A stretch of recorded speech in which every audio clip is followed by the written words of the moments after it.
the week prior to the show. There was new concepts coming out. So the first thing you got to do with that is you got to protect the game. I mean, at all costs, the game itself is the primary telecast. So you can't do anything that's going to cause a negative impact.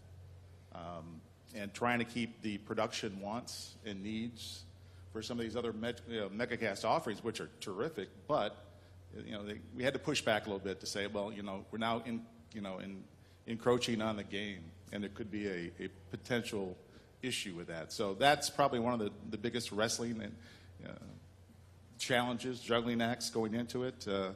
We featured the Megacast here, but certainly, as all of us are, the game itself is our version of the Super Bowl.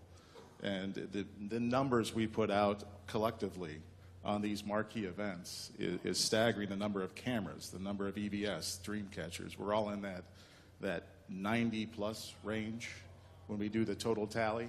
Those numbers are staggering to what we just had just a few years ago. There was a total of 9 mobile units on site with the 14 different offerings. I think there's a total of 41 paths going back to various places, back to Bristol primarily. 21 return paths to site.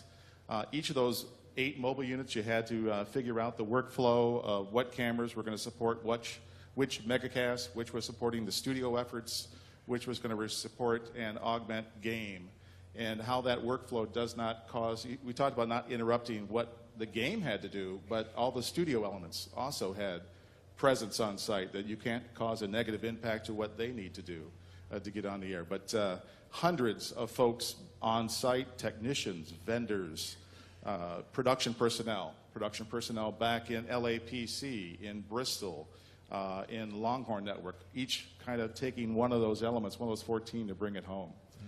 And proud to say that those collective efforts brought home hardware for the Megacast efforts. So something we certainly are proud of. Yeah, the final lineup is still in the works. I think we'll see probably a slightly scaled down offering.